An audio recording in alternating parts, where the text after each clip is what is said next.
When millionaire Charles left the safe wide open just to test his humble maid, he never imagined her next move would make headlines and change his life forever. Charles Vickers was a wealthy businessman with a sharp suit, a sharper tongue, and trust issues sharper than both. People said he could read contracts in his sleep and sniff out lies faster than a lawyer in court. But his success came at a price. He trusted no one. Not his clients, not his friends, and definitely not his house staff. He'd built his empire with his own hands, or so he told himself. Private jets, crystal chandeliers, and a penthouse with a view of the city that made even millionaires jealous. Yet Charles lived like someone was always out to steal something from him. Maybe they were. Or maybe he just couldn't sleep unless he thought they were. Over the years, he'd heard too many stories. Stories of cooks slipping jewelry into napkins, butlers sneaking cash from wallets, and maids hiding diamond earrings under their aprons. He had money, and he had reason to believe everyone wanted a piece of it. So Charles created tests, silent ones. He once left a Rolex on the bathroom counter for 3 days. Another time, he placed a $100 bill behind the blender. And every time, his staff failed. One by one, they were fired without explanation. No confrontation, no warnings, just gone. Then came Clarissa. She was different, quiet, soft-spoken, dressed in second-hand uniforms and always wearing the same blue head wrap that covered her tightly braided hair. In her early 40s, with tired eyes and hands that moved with precision, she carried the heaviness of a life lived in silence. A widow for nearly a decade, she'd raised 2 children on minimum wage and managed to stay out of trouble and out of notice. Charles didn't like how invisible she was. It made him uneasy. People who stayed quiet were often the ones with secrets, or so he thought. She had no phone, no jewelry, and asked for nothing except a quiet corner room. She never sat on the furniture unless she was cleaning it. She didn't speak unless asked something directly. And she never once looked Charles in the eye. Just stared gently at his shoulder or his shoes, always respectful, always distant. After 2 weeks, Charles began to wonder, was she just careful or clever? That's when the idea struck. A real test. A final one. If Clarissa passed, maybe, just maybe, she'd be the first employee to earn his trust. But if she failed, he'd know that silence and simplicity were just part of the con. It was a Thursday afternoon. The sun streamed through the floor-to-ceiling windows of his private study, warming the polished wood floors and casting long shadows across the antique rug. Charles stepped inside alone, as he always did. He wore his favorite gray suit, the one with silver cufflinks shaped like lions. His shoes tapped lightly as he walked across the room and stopped in front of his large silver safe built into the wall behind his oak bookshelf. He crouched slightly, spun the heavy dial with muscle memory, and heard the familiar clicks. The door creaked open. Inside, nestled in neat stacks, lay $200,000 in fresh, crisp bills. He didn't bother to count them again. He already knew the total. He had arranged the stacks perfectly. 2 columns, 5 rows, an obvious temptation. Then with one last glance, he stood up straight, turned, and walked out of the study, leaving the safe wide open. Before exiting the house, he passed Clarissa in the hallway and said with casual coldness, "Don't forget to clean the study today." She nodded silently, pressing a clean cloth to her chest. No words, no questions. And with that, Charles walked to his car, a sleek black Mercedes parked outside the gate, and climbed into the back seat. But he wasn't heading to any meeting. He pulled out his phone, opened an app, and connected to the hidden cameras he'd had installed months ago. 3 different angles inside the study. One pointed directly at the safe, another at the desk. The third caught the entire room. He turned up the brightness on his screen and leaned back. Outside, the world was calm. Birds chirped. A gardener trimmed the hedges. But inside Charles's car, silence hung thick. He watched and waited. Because for Charles Vickers, trust wasn't given. It had to be earned or broken.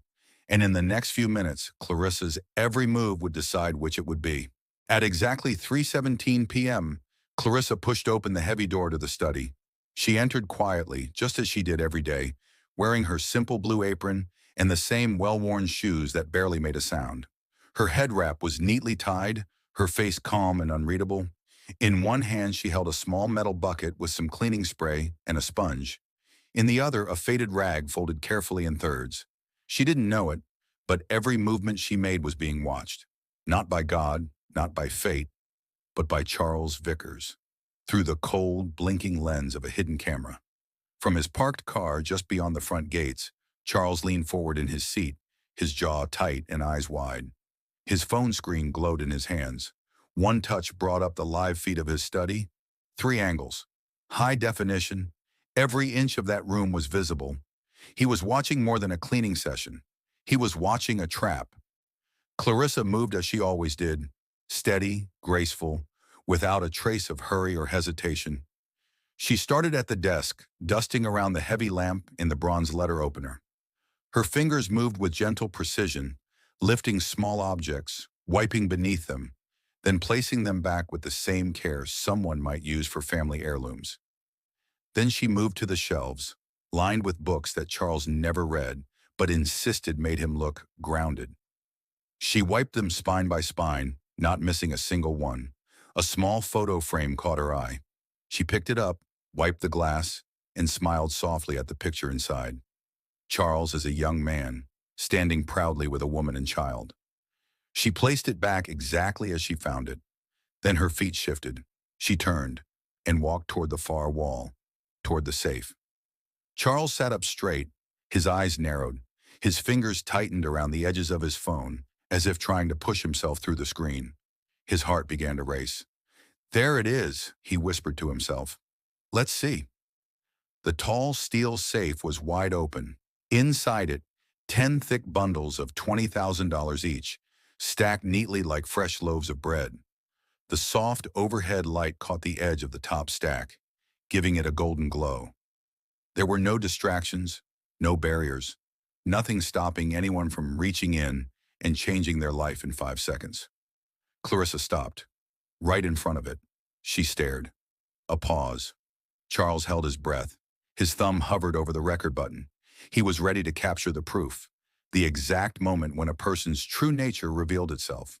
The moment when she reached in, even if only to touch it, to hold it, to consider what it might buy. A new car, a new life, college for her kids. He wanted to see if she was like the rest. She leaned in slightly. Charles's heart thudded in his chest. Her hand rose. Then with the softest movement, she pushed the heavy steel door of the safe. Closed. She didn't touch a dollar. She didn't count the money. She didn't even look directly at the cash. No deep breath, no wide eyes, no signs of temptation. Just click. The door shut. She turned around and calmly walked back toward the bookshelf, picked up her rag and continued dusting. Charles blinked. "What?" he whispered, stunned. He leaned closer to the screen. He backed up the footage, rewatched it. Twice. It was the same each time. Clarissa had simply closed the safe like she was shutting a drawer. No emotion, no hesitation, no curiosity. As if she didn't even notice the money. Or worse, for Charles, she noticed it and didn't care.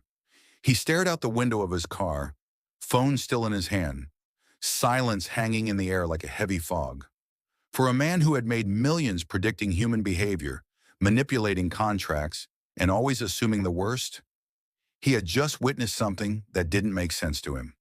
Integrity, real, uncomplicated, unshaken. And for the first time in years, Charles Vickers didn't know what to say. But the story didn't end there. Just as Clarissa was finishing her cleaning and about to leave the study, she paused at the large wooden desk. For a brief moment, she stood still, glanced toward the safe once more, then reached into the pocket of her apron and pulled out a small folded piece of paper. She placed it gently on the desk, right beside the lamp where Charles would be sure to notice it. Then, without another glance around the room, she picked up her bucket and rag and quietly left, closing the study door behind her. Back in his car, Charles leaned closer to the screen. He saw her leave, but his eyes locked onto the small piece of paper sitting on the desk. His heart skipped. "What's that?" he murmured. He couldn't take it anymore. The moment Clarissa disappeared from view, likely heading back to her modest room near the back of the house, Charles threw open his car door and strode quickly into the house. No longer the calm, composed businessman, his footsteps echoed in the hall as he made his way straight to the study. There it was, right where she had left it. A plain white note, folded neatly in half. No envelope, no name. Charles picked it up and opened it with slightly trembling hands. The handwriting was small but clear. No fancy flourishes, just simple, heartfelt words. He read it aloud, barely above a whisper. Sir, I noticed your safe was open. I closed it so your belongings wouldn't be exposed. My mother always said, integrity is doing the right thing when no one is watching.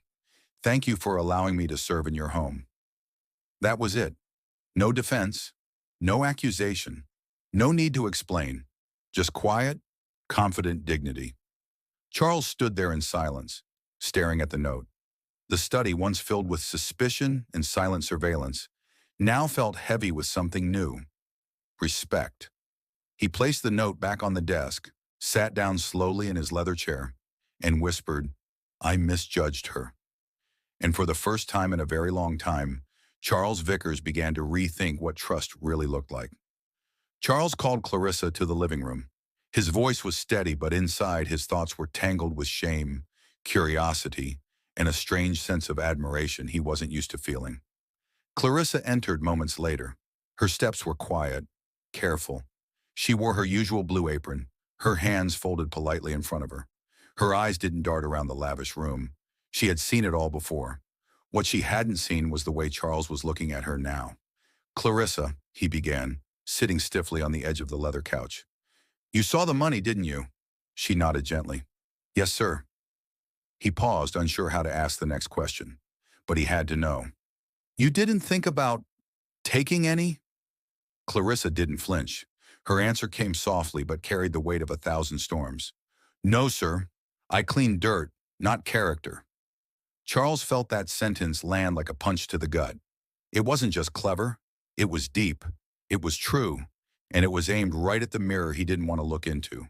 For a moment, the powerful businessman, the man used to deals, contracts, negotiations, was completely silent. He had created a trap, expecting to catch dishonesty. But what he found was honesty so pure it embarrassed him. He expected to expose someone's flaws. Instead, his own were exposed. He expected greed. He got grace. He expected to teach a lesson, but he received one instead. Clarissa gave a slight nod and waited for any further instruction, but Charles just sat there, humbled, staring at the woman he had so badly misjudged. And in that quiet living room, something rare happened. Respect was born. 3 weeks later, Clarissa returned from her usual day off, carrying a small bag of groceries, humming a hymn under her breath, only to stop in her tracks at the sight waiting for her on the front lawn. A sleek black car was parked in the driveway. A lawyer stood beside it. Next to him, a smiling Charles Vickers, and behind them, a local TV news crew, cameras rolling. Clarissa blinked, confused. Is everything okay, sir? Charles stepped forward, his voice filled with warmth she had never heard before. Clarissa, today is not about me, he said. It's about you. Then with the cameras rolling, he turned to the reporters and announced a brand new scholarship fund in Clarissa's name. It would help children of domestic workers attend college, something he said was long overdue. Clarissa gasped, but Charles wasn't finished. He handed her a set of house keys. You now own a home just 10 minutes from here, paid in full. Tears welled in Clarissa's eyes, but Charles gently touched her shoulder and added one more thing. I also want to offer you a new title. House manager, triple the salary. You'll oversee the staff. This home doesn't need someone rich to run it. It needs someone right. Clarissa was speechless. Her hands trembled. Her heart pounded. She had never asked for any of this. And yet her honesty had changed everything. Tears streamed down her cheeks as the cameras captured the moment. The maid who had once cleaned the corners of this mansion now stood in the center of it, not just as a worker, but as its heart. She hadn't passed a test. She had transformed a man. She didn't chase glory. She lived with integrity, and that changed a life forever. Thanks for watching. I hope you liked this video. Don't forget to like, comment, and subscribe for more content like this every day. Stay tuned.